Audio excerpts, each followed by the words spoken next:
নমস্কাৰ সকলোকে লহৰ কৃষ্ণলৈ স্বাগতম জনাইছোঁ। শংকৰদেৱ শিশু বিদ্যা নিকেতনসমূহৰ সংস্কৃত পাঠ্যপুথি যিটো সলনি হৈছে সেই আজি দেৱবাণী সংস্কৃতম পঞ্চম শ্ৰেণীৰ আজি পঞ্চম পাঠটো আগবঢ়াবলৈ লোৱা হৈছে। পঞ্চম পাঠত আছে দিনাচাৰ্য।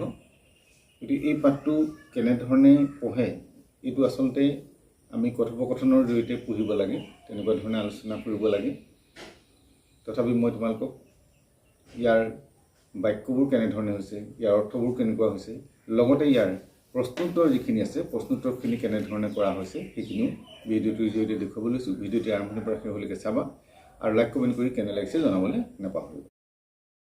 দৈনিক সূচী সম্ভাষণ বিধিনা পাঠ নিয়ম। এইটো আমাক সম্ভাষণ কৰি ইজনে সিজনৰ মাজত কথা বতৰা পাতি পাঠটো অধ্যয়ন কৰিবলৈ দিয়া হৈছে।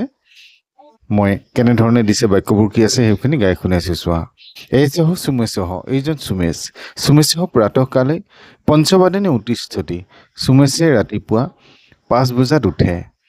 সপাদ পঞ্চবাদনে দন্তধাৱনং কৰোতি। 5:15 দাঁত ঘঁহে। সাৰ্ধ পঞ্চবাদনে সহ যোগাসনম কৰোতি। 5:30 বজাত সি যোগাসন কৰে।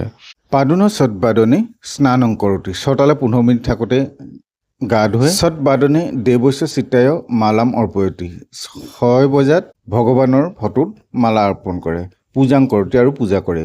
তস্য দেৱে অতীব ভক্তি, তাৰ ভগৱানৰ ওপৰত বহু ভক্তি আছে। দেৱাৰ্চনং বিনা তস্য দিনাচাৰ্য নাস্তি এব। ভগৱানক প্ৰণাম নকৰাকৈ বা স্মৰণ নকৰাকৈ তাৰ দিনটোৰ কাৰ্য কোনো আৰম্ভ নকৰে।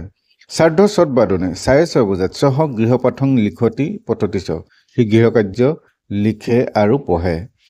সপ্তবাদনে 7 বজাত সহ বাৰ্তা পত্ৰিকাং পঠতি, বাতৰি কাগজ পঢ়ে। দূৰদৰ্শনৰ বাৰ্তা চ চিনুতি, আৰু দূৰদৰ্শনৰ বাতৰি শুনে।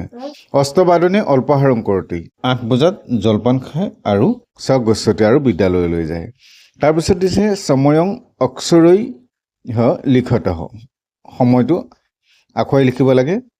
পঞ্চবাদনম, সপাদ পঞ্চবাদনম, সাৰ্ধ পঞ্চবাদনম, পাদুন সৎবাদনম, সৎবাদনম। তাৰপিছত আহিলে সুমেশস্য দিনাচাৰ্য লিখত, সুমেশৰ দৈনিক সূচীটো লিখিব লাগে। সুমেশঃ পঞ্চবাদনে উত্তিষ্ঠতি। সুমেশঃ সপাদ পঞ্চবাদনে দন্তধাৱনং কৰোতি।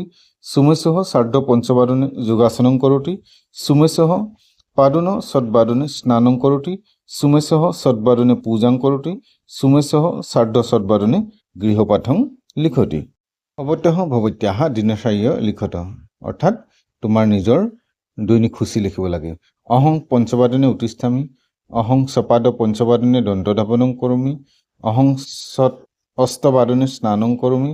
অহং সৎবাদনে পঠামি। অহং সাৰ্ধ সপ্তবাদনে গৃহপাঠং লিখামি। অহং 10 বাদনে দূৰদৰ্শ বাৰ্তা চিনুমি। পূৰ্ণ বাক্যান উত্তৰাণি লিখত, সম্পূৰ্ণ বাক্যত উত্তৰ লিখিব লাগে। সুমেশঃ কদা দন্তধাৱনং কৰোতি। উত্তৰ সুমেশঃ সপাদ পঞ্চবাদনে দন্তধাৱনং কৰোতি। সাৰ্ধ পঞ্চবাদনে কহ যোগাসনম কৰোতি। সাৰ্ধ পঞ্চবাদনে সুমেশঃ যোগাসনম কৰোতি। সুমেশঃ কদা স্নানং কৰোতি। উত্তৰ সুমেশঃ পাদুন সৎবাদনে স্নানং কৰোতি। গতিকে এইখিনি আছিলে প্ৰশ্ন। আজিলৈ পাঠিমানতে সামৰিছোঁ। পৰৱৰ্তী নতুন পাঠ লৈ তোমালোকৰ মাজলৈ আহিম। চেনেলটো চাই থাকিবা। লগতে চেনেলটোত যদি নতুন, এবাৰ ছাবস্ক্ৰাইব কৰি বেল আইকনটো প্ৰেছ কৰিলে পৰৱৰ্তী পৰ্যায়ত নতুন পাঠসমূহ লগে লগে লাভ কৰিবা, আৰু লগে লগে তোমালোকৰ বন্ধু বান্ধৱলৈ ভিডিঅ'টো শ্বেয়াৰ কৰি দিবা, সকলোৱে যাতে সহজেই পাঠখিনি বুজিব পাৰে। নমো নমঃ।